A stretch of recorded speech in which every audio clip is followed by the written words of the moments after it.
My topic is vices of metaphilosophical myopia. So this is going to be a big picture exercise in normative metaphilosophy. It is.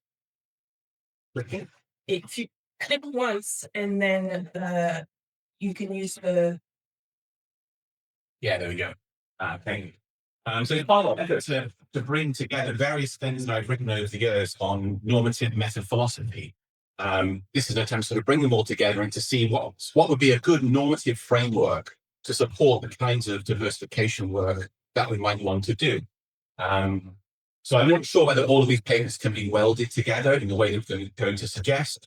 But what I want to do is offer you just a background picture of how we might think about the rationale for doing the kinds of pro-diversity work that we've been doing at this conference.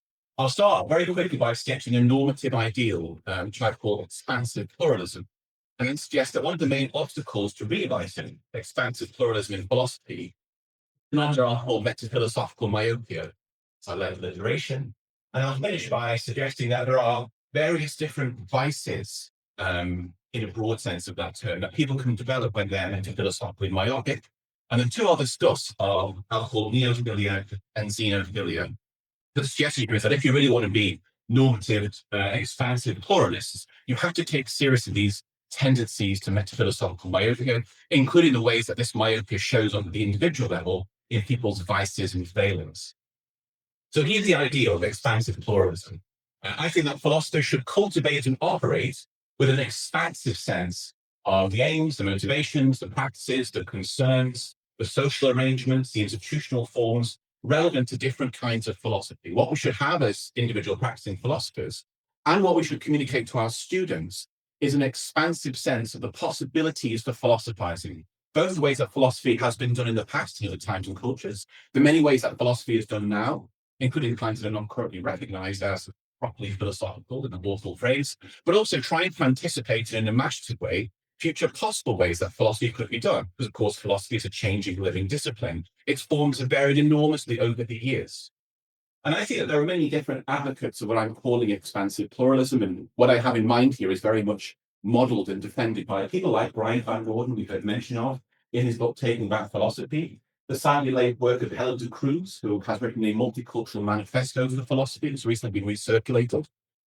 Also, Christy Dodson, when she criticizes what she calls culture's justification in philosophy, she partly has in mind all of these invisible metaphilosophical barriers that certain people encounter when they're doing when they're doing kinds of philosophy. So if you go to a conference and say that we work on metaphysics, no one looks surprised or puzzled. If you go to a conference and say that we work on contemporary Latin American feminisms,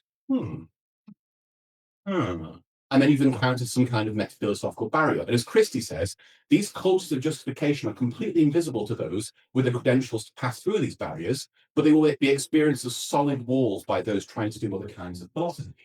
Likewise, Amy Olberding, who's a very distinguished scholar of classical Chinese philosophy and also works on mortality, she's written a lot about normative metaphilosophy, particularly how it relates to barriers to the study of classical Chinese philosophy. And she endorses, again, a kind of normative metaphilosophy. And so I noticed you've never really mentioned in pro-diversity work was my former Durham colleague, David Cooper. I mean, he is someone who works on absolutely everything that you could think of. And in his 1996 book, World Philosophies, he offers what I think is actually probably still the most culturally and historically diverse work in world philosophies. I mean, the book covers, in a sense, almost everything. Western, Indian, Chinese, Japanese, African philosophies, phenomenology, existentialism, analytic philosophy, Thomism, feminism, environmental philosophy, Indian Islamic, and Jewish philosophies, you name it, is in there. So there are many different advocates and theorists of what I'm calling the normative expansive pluralism. And of course, the DRL project itself is part of the essential disciplinary infrastructure for this kind of work. And that's all I'm going to say positively, because my favorite philosophical methodology is to look at the negative side of things. If I want to think about moral issues, I look at vices and failings. If I'm going to look at the human condition, I'm going to look at illness and mortality. So that was the positive talk. The rest of it, I'm afraid, is pretty negative. What is one of the main obstacles to this expansive pluralism? Well, one name for this is metaphilosophical myopia. Cases where people have a narrow, constrained, and often quite distorting vision of the philosophical enterprise. So this is myopia in a sense, the whole range of visual metaphors that we use. perspective, worldview, looking at things. And we often criticize people for having a narrow, myopic, or blinkered way of looking at things. Think about the business owner who's myopically fixated on profit. He doesn't see staff welfare, he doesn't see sustainability, all he sees is profit.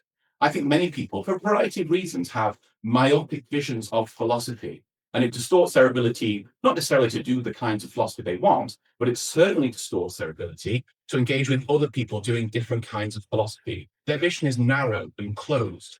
And a certain amount of this philosophical myopia will be unavoidable. If you're new to philosophy, of course you're going to have a very limited vision of philosophy.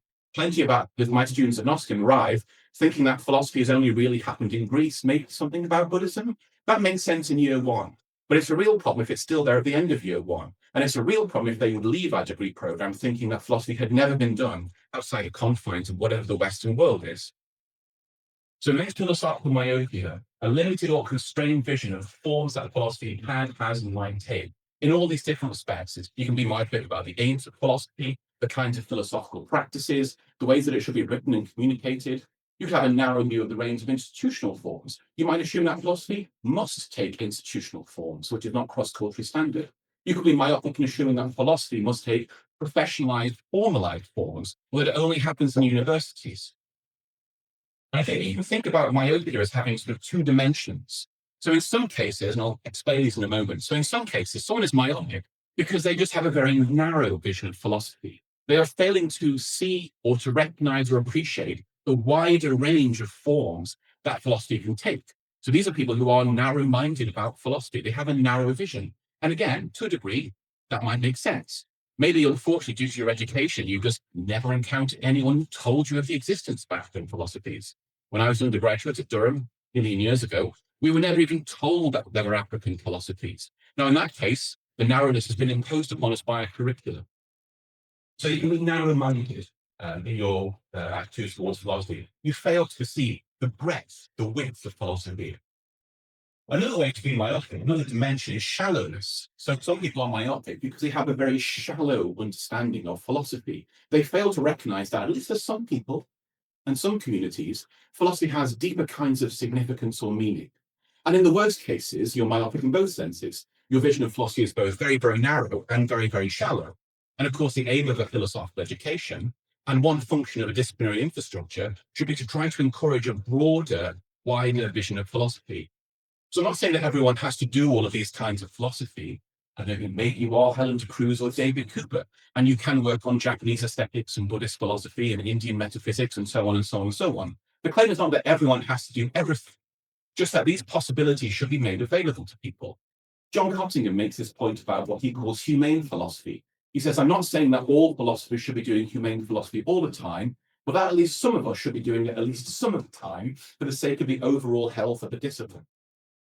And now I'll explain narrowness and shallowness in a little more detail and give you some examples. But before that, I want to note that there are plenty of people who are, I think, officially committed to expansive pluralism, but in practice they're not. They are pseudo-pluralists or favored pluralists. So there are metaphilosophical myopia can be tacit and articulated, and it can appear in those who are officially committed on paper to inclusion, liberality, and cosmopolitanism. One example of this, I think, is Owen Flanagan. So in his 2008 book, Bodhisattva's Brain, Flanagan lays out a program for the naturalization of Buddhism. And in the first chapter, he makes an awful lot of metaphilosophical remarks about his own philosophical stance. So he says, for example, that in his philosophizing, he is, quote, cosmopolitan and liberal, open to a variety of philosophical cultures. His own stance is open and non-committal. He's energized by an ironic or skeptical attitude about all the forms of life being expressed, embodied, and discussed, including his own. He said that he embraces different ways of being and living, and that he lacks confidence in any single traditional way of being and living, which is very much the vocabulary and the rhetoric of an expansive pluralist. However, you keep reading the book, and then he quickly says, for example, neurophilosophy is the way to do philosophy of mind, not the way, or a way for certain purposes, or a way for certain people interested in certain kinds of conversation. It's the way to do philosophy of mind. He assures us that scientific method, there is apparently a scientific method, so the scientific method has a privileged capacity for revealing the truth in a way that no other method matches. Implication, if you're not using that method, you're not seriously in the business of describing the way the world is. He tells that scientific and analytic ways of speaking, writing, and arguing are to be preferred when describing the way that things are. And if you refuse that preference by speaking, writing, and thinking in other ways, you've ruled yourself out of the game. And then rather more grotesquely, he goes on to describe Buddhist doctrines like karma and rebirth as opposed mind-numbing and wishful hocus, superstitious nonsense that is not epistemically respectable. So the rhetoric is very much expansive pluralist, but the actual attitudes and the patterns of insult and derogation clearly metaphilosophically myopic. So not everyone who walks and talks like an expansive pluralist is an expansive pluralist. So now I'll take you through the two dimensions. So first, metaphilosophical narrowness. So these are various ways in which people can have a narrow vision of the aims, forms, methods, and concerns of philosophy. And in this conference, we've heard discussion of lots of different sources of this metaphilosophical narrowness. So one, for example, which haven't come up so much, is scientism. For example, James Ladyman and Donna Ross, very influential book a few years ago called Everything Must Go. It's a program for the naturalization of metaphysics. And on the very, very first page, they say, any epistemic project or kind of inquiry that does not fit within scientific naturalism is, quote, not a part of the great epistemic enterprise of modern civilization, i.e. Western civilization, and should be, quote, discontinued. So if you do a lot of feminist philosophy, if you do analytic theology, if you do phenomenology, existentialism, hermeneutics, these things would not count on their strictures as part of this enterprise, and therefore should be discontinued. In fact, they describe that position as a kind of frank scientism. One of these notes about this is that if you really took that seriously and were to remove, for example, existential phenomenology, you would also be ruling out the great epistemic enterprise all those philosophical traditions that provide essential critical corrections to naturalism. So scientism will be one source. Another that we heard from Philippe yesterday, forms of Eurocentrism and Hellenogenism, the idea that philosophy began with the Greeks. I mean, we heard Heidegger do this, but Derrida did this. In 2002, he gave a talk at the University of Beijing, where he told his stunned audience, there is no Chinese philosophy. There is thought, because, says Derrida, philosophy is, quote, something of European origin, which owes its forms to the history and the grammar of the Greeks. Now, in this case, Derrida doesn't really give any argument for this and doesn't consider the idea that there are different kinds of philosophy that could emerge in different traditions, reflecting different kinds of languages and cultures and concerns, and his audience was deeply insulted by this. But the conviction that philosophy is uniquely confined to the European tradition, whatever that is, or that it only originates in one case. I mean, why not be a polygenist and presuppose that philosophy independently began in a range of different places, because human beings across all times and cultures are intelligent, self-reflective creatures capable of thinking systematically about the human condition, even if on the wrong side of the Suez or the Himalayas or the Atlantic Ocean.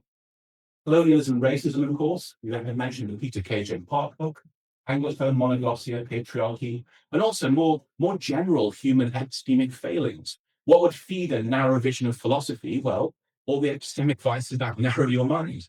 Dogmatism, closed-mindedness, self-serving metaphilosophical conceits. So Michael Dummett in his book Origins of Analytic Philosophy says, the aim of philosophy, that's what I call the dogma of a definite article, the aim of philosophy.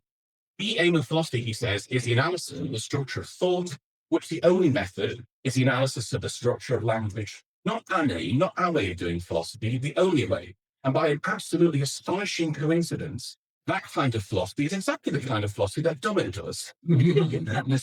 And in these cases, you have a combination of self-serving metaphilosophical conceits and a dogma of a definite answer, absolutely needless insistence that philosophy can have one aim, one method, one concern, and it therefore implicitly serving just one community or one group of people.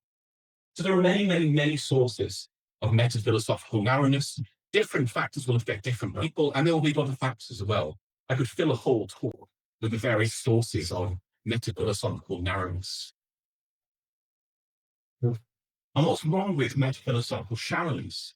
Well, this is a different kind of failure. So this is not a failure of breadth. This is a failure of depth. And it's always metaphilosophically shallow. They're failing to acknowledge that at least some forms of philosophy, even if not their own, have certain, if you like, deeper kinds of meaning or significance, at least for certain groups and individuals. For example, some kinds of philosophy have moral significance, existential significance, spiritual significance. For some people, philosophy matters because it's a form of culture-sustaining practice. Now, of course, there's nothing necessarily wrong with thinking about philosophy as a kind of elevated chess. It's clever, it's interesting, it's fun, it's rule governed. But again, but like the game of chess, once the game is over, you just carry on with the rest of your life. It doesn't necessarily change in any way the wider structure of your life. It doesn't necessarily infuse your sensibilities and concerns. It's not necessarily a bad thing to think that philosophy is a sort of kind of elevated cognitive game. Many people do think like this. And it can be very therapeutic sometimes to think of your philosophy as like this, even if it is existentially charged. But it will be a problem if you then extend the same conception that philosophy is just an elevated kind of culture play to all the different kinds of philosophy. And especially if you apply it to those who do philosophy for various kinds of deeper or more animated purposes. I mean, R.G. Collingwood, the philosopher and archaeologist, he was very critical of the Oxford philosophy of his day. He says rather nicely, they have excogitated a philosophy so purged of the taint of utility, it is of no use or of no interest to anyone. Despite the fact, he says, plenty of people need philosophy for various purposes. He says, not least archaeologists, who really need to do more epistemology if they're going to justify some of their claims about the past. So again, the problem here is not that a person has a conception of philosophy that's shallow. The problem is when that shallowness affects your ability to appreciate and engage respectfully with other philosophers. So if I'm very enthused about the work of Pierre Hadot, and I excitedly talk about philosophy as a way of life and a set of spiritual practices for transforming and edifying me, if one of my colleagues rolls their eyes and just finds this as incredulous, highfalutin nonsense, something has gone wrong there. If you cannot imagine that other people would do philosophy in different ways for different reasons that might serve much more complex systems of values, you are going wrong in a certain way. You don't have to share those values. You don't have to share those concerns. You don't need to think that philosophy is a bit like yourself to appreciate that in certain other people it might be. And another good recent critique of what I'm calling metaphysical shallowness is the excellent book by Claire McCool and Rachel Weinstein called Metaphysical Animals, the group biography of Midgley, Murdoch, Astor, and Foote, all of whom were pushing back against what they saw as the emaciated style of analytical philosophy, characteristic of a lot of UK philosophy, 1920s, 30s, 40s. They wanted a deeper philosophy to deal with urgent real-world problems, including the rise of Nazism, which we heard from Bentley this morning. So a person can be metaphilosophically shallow as well. Their own conception of philosophy is very shallow, but also this will corrupt the ways they interact with people who have deeper conceptions. You might find these people exaggerated, absurd, hysterical, highfalutin, trapped in the past, in ways that will corrupt your relationship with them, at least as professionals. I want you to see what's wrong with metaphilosophical shallowness is just consider some of the enormous diversity of reasons why people have done philosophy in the past. This is an unsystematic list.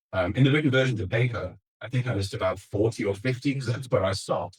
But these are all very, very different reasons why people do philosophy, why people feel compelled to do philosophy.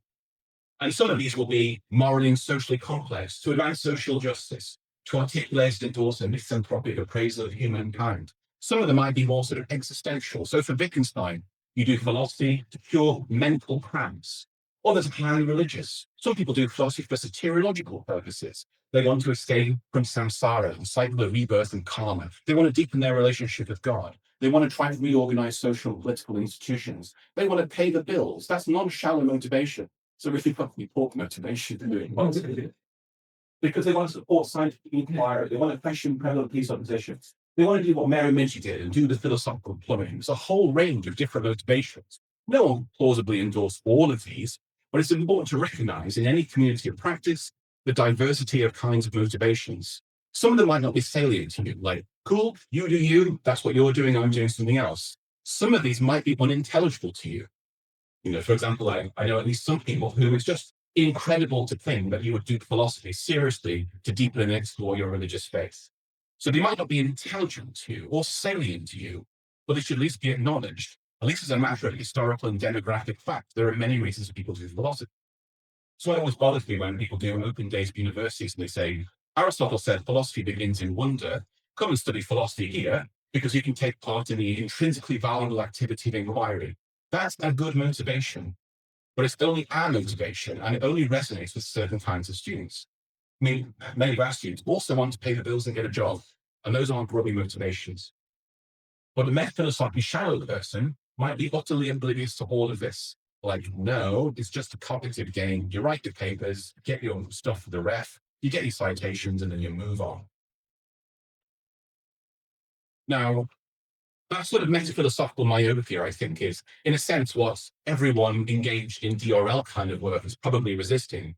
And I think if we think back over the talks that we've had at the conference, we see different people giving very different reasons for pushing back against metaphilosophical myopia and for trying to endorse a kind of expansive pluralism. So if you ask the question, why not be metaphilosophically myopic? Why be an expansive pluralist? Much more work to be a pluralist. You have to read more, think more, go to different kinds of conferences, you have to revise your reading lists. It's always hard work to be a pluralist. So why be an expansive pluralist? Well, I'd give a whole, partly because you want to move us towards a philosophical enterprise that live up to reasonable moral and epistemic ideals. That's a good reason to be a pluralist. Or if you're Suki, because we want to ensure the philosophical discipline that we have can supply tools to those who urgently need them. For example, people struggling with the legal and emotional realities of transgender life in this country. To say that why be an expansive pluralist? To enable resistance to the new dark age, a term I love very much. To believe why? To contribute to resistance to structural Eurocentrism. Or project why? Partly to encourage self-critical metaphilosophical reflectiveness, making us fundamentally rethink the assumptions we have about the discipline. Maybe assumptions we picked up at undergraduate level, but that are still there in the foundations of our thinking, but that really need to be challenged. Or for Alex, why? To better serve the educational, linguistic, and epistemic interests of local and regional communities. The broader, more expansive philosophy is, the more people it can reach and resonate with. Leo, why? To enrich our understanding of what has come to be our philosophical inheritance. When did people start theorizing concepts like patriarchy? What exactly is a philosophical history of feminism? What exactly was happening in early stages of our history that have been redacted out? Or the Cassandra, why? To make us look for our standing philosophy of philosophers in every corner of the world, and not just the corners of the world that we've been trained to look in. There are many, many, many reasons to be an expansive pluralist. Of course, the best reason to be an expansive pluralist is to create more work for Chloe. Because clearly they don't have enough to do. So there are many reasons to be an expansive pluralist. Metaphilosophical reasons, moral, political reasons. Also, it means more philosophy and much more interesting philosophy. Even if you don't give a shit about various marginalized communities, if you like philosophy, if you really like philosophy, you will want to enrich it and keep diverse environments. So that's the ideal, expansive pluralism. And also what I think is the main obstacle that it's set against, which is metaphilosophical way. Now, what I want to do in the second part is to try to describe one particular thing that I think is wrong with metaphilosophical myopia. I think that it encourages and feeds certain vices or failings. I'm not going to give you a big theoretical analysis of vices and failings. I'm going to use the term in a very general sense. Bad individual level character traits, which can also manifest in social institutions. And here I'm drawing upon these two papers. When I was clearly going to a phase of thinking that paper has 3 words in the title. And then later on, I made that metaphilosophical myopia is corrupting. Now, I use the term corruption in a technical sense, stepped out in this kind of paper. So something is corrupting if it tends to encourage or facilitate the development and exercise of vices. If something is vice enabling and virtue eroding, then it's corrupting. And I think that metaphilosophical myopia is or can be corrupting, especially when that myopia is playing out within social institutional forms of philosophy that reinforce kinds of narrowness and shallowness. And if something is corrupting, then it's very bad. It's eroding our virtues and therefore depriving us of all the things that virtuous practice makes possible, but also it's feeding our vices and failings and therefore contributing to various defects, both at the level of individual thinking and also our collective life. It's related to what Cassim Kassan has originally called disciplinary vices, the vices that he thinks are particular to certain disciplines. Lately, it seems called very philosophical and very critical.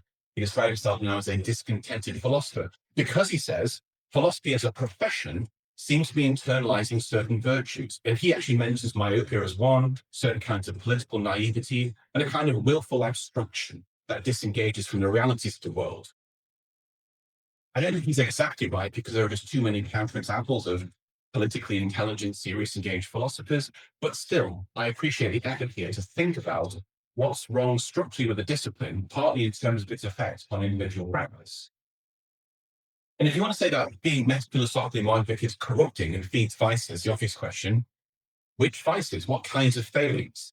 And thanks to almost 15 years now of superb work in vice epistemology, you have no shortage of vices. There are the obvious vices that everyone knows, dogmatism and arrogance. Also vices that are esoteric in the sense that they are not part of everyday vocabularies. So what would metaphilosophical myopia feed? Arrogance and pride. For many people, there's a real challenge to diversifying philosophy. Like if I can no longer say that my kind of philosophy is the kind of philosophy, well, that's going to damage my self-esteem. My sense of myself as an impressive thinker is premised upon the fact that the history of philosophy culminates in me. It's not a Plato to native story. It's a Plato to Dummett story. If I can't tell that story anymore, that's going to damage my self-esteem. So arrogance and pride, dogmatism and closed-mindedness as well, highly general human tendencies. But of course, there are satisfactions in dogmatism. There's a sort of drama and power to being dogmatic. And there's a certain thrill and security in being closed-minded. And one of the reasons that people be closed-minded are certain kinds of lazy and selfish conservatism. Plenty of people resist diversification work out of kinds of laziness. I mean, many of us are very overworked, and it's very reasonable to try to avoid work if you can. But certain kinds of work matter morally and should be done. But there are kinds of lazy conservatism. People who don't want to revise their reading list, people who don't want to update their syllabus, people who don't want to have to learn new kinds of philosophy, people who want to preserve existing arrangements because it minimizes the kinds of work they need to do. Likewise, kinds of selfish conservatism. I can think of people who resist diversity in philosophy, not because they're opposed to these people necessarily, it's just they like existing arrangements and they want to preserve existing arrangements as much as far as possible because those arrangements suit them. For example, it's very nice. Every time you go to a seminar, you know or have heard of everyone who's mentioned. Plato, Russell, Hare. Yeah, okay, get all those people. I feel familiar. But now suddenly when people in the seminar series are giving papers on, I don't know, Astell or Wollstonecraft, or now there's talk on Confucian aesthetics, or now you've got people talking about something called the Nyaya Sutras, suddenly you get that experience of disorientation. I don't know these people. I don't know these texts.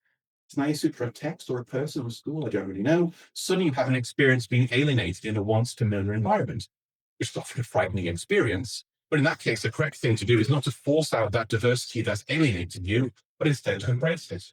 Willful ignorance is a common one, and Augustine calls epistemic insouciance, the vice of lacking certain kinds of care or concern for epistemic and also metaphilosophical goods. Because there are lots of failings that you could consider here. And in the things I really like gone through some of these different vices that metaphilosophical myopia can feed.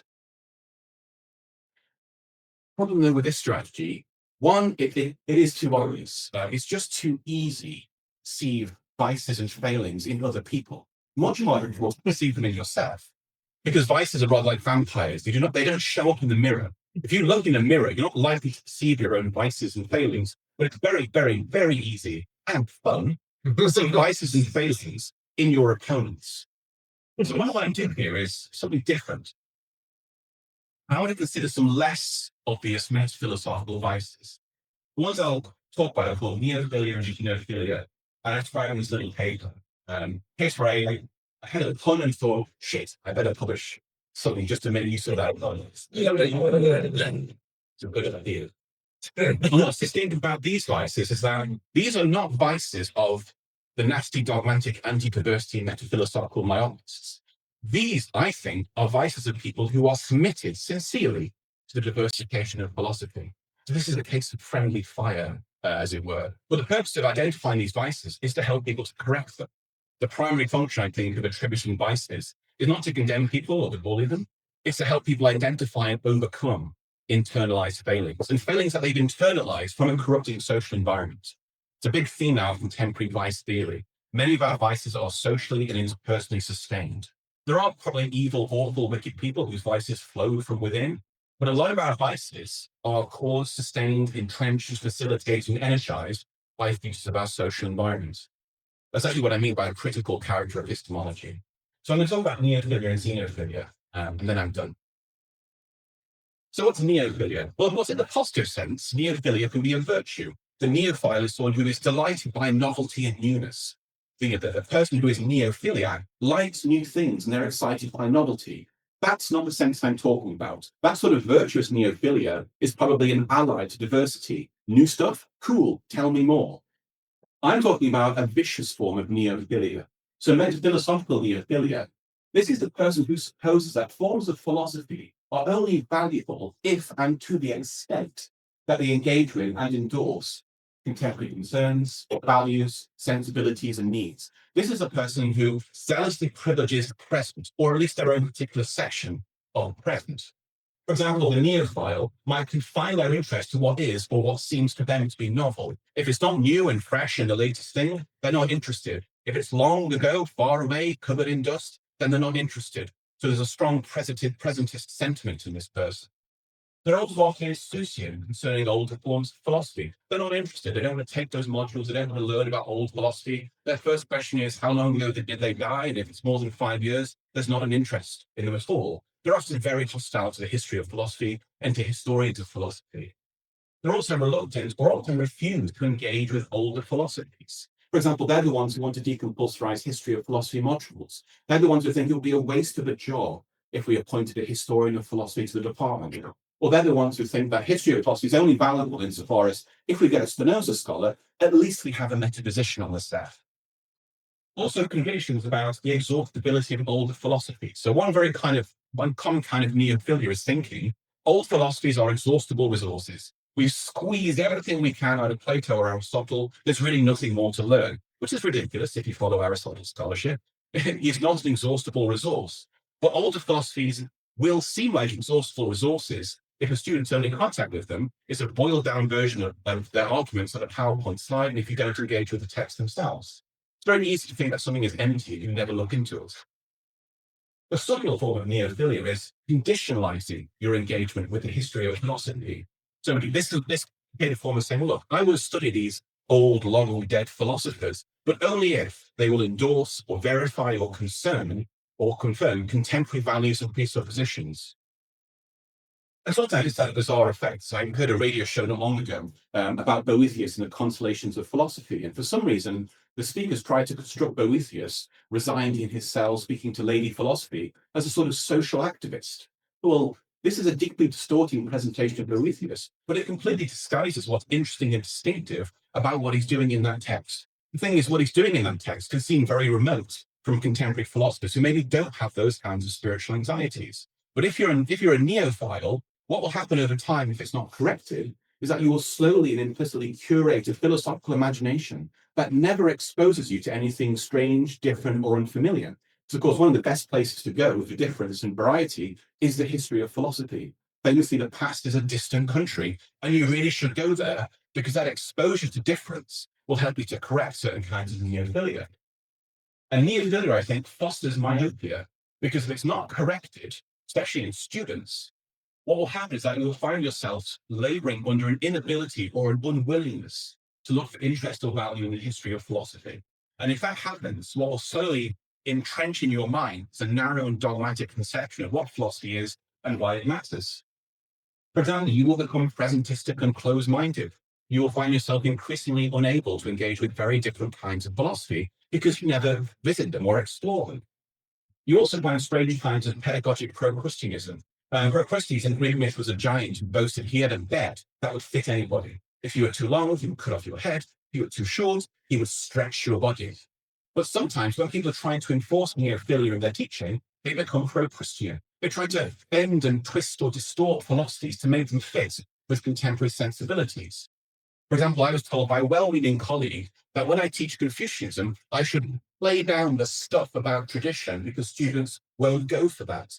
One, you can't really play down that.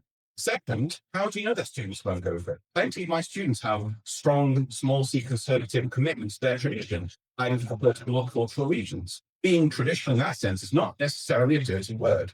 I mean, you might as well try and play down Kant's enthusiasm for categorical in Paris. Also, there are very signs of impoverishment that will flow from neophilia, including imaginative impoverishment. If you're never confronted systematically with philosophies from different times and cultures, however, are you going to cultivate diverse philosophical imagination? I mean, how do you learn to imagine new kinds of philosophy? Partly by encountering them, even little snippets and sections of them. And if you can't imagine them, how on earth will you ever be able to engage with them? And of course, when you have a dimmed imagination, your ability to be intellectually empathetic and open-minded will be limited as well. You'll also become hermeneutically impoverished. Your very ability to understand and make sense of different philosophies will suffer because you'd never have to make sense of anything significantly different from who and what you are. Likewise, critical impoverishment. There are certain critical perspectives you can only achieve by stepping out of your tradition or your metaphilosophical comfort zone and thinking of it from other perspectives. So if you want to be an imaginative, hermeneutically enriched critical philosopher, you need to resist your neophilia. You need to encounter traditions, cultures, and forms of life with different assumptions and starting points.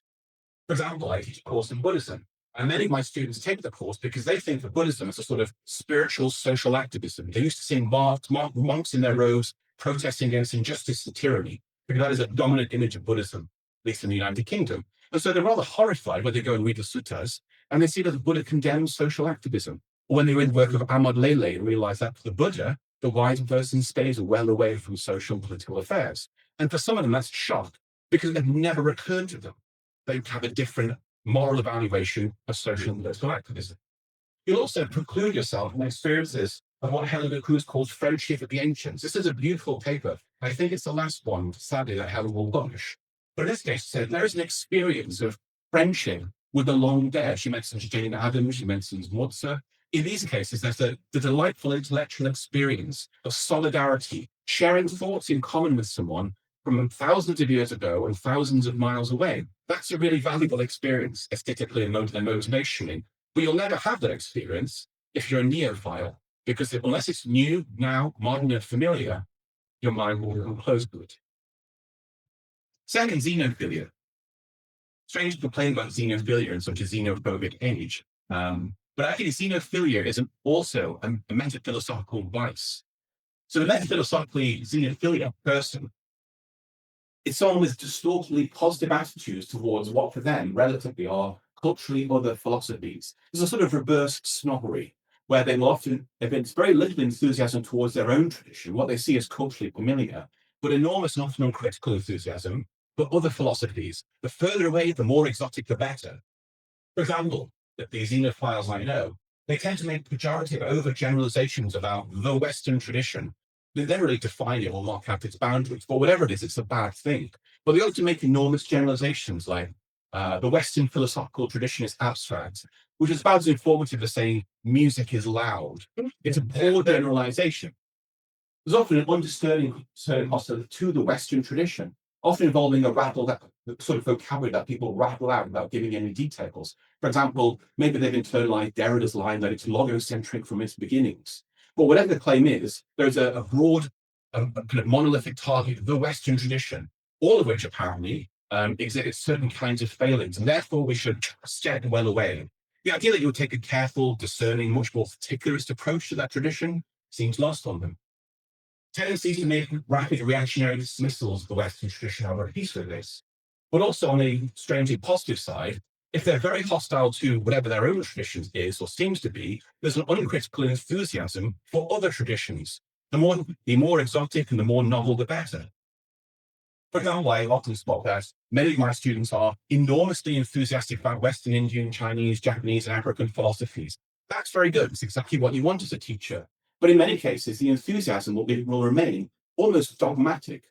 For example, a sense that it's somehow wrong to criticize these traditions. So the best thing we can do is not show the intellectual respect of engaging with, say, the Buddha's arguments about no self or Mozart's arguments about just war, but instead we sort of stand back and admire and have no critical contact at all. But also inequality of intellectual interest and sympathy. For example, I'm thinking of cases where a person might be extremely insistent that because Aristotle is sexist, we should dump him. But then, of course, in the other direction, when it comes to examples of Confucius's sexism, no such unwillingness to, oh, well, maybe it could be this, maybe it could be that, maybe we have feminist reconstruction of Confucius. And in that case, you can ask, well, why wouldn't that sympathy flow in both directions? For example, if you're Lisa Tessman, feminist virtue theorist, there is an important feminist reconstruction of Aristotle that will aid in feminist liberatory struggles. So if you dump Aristotle, you might illegitimately have dumped someone who could actually serve your own interests.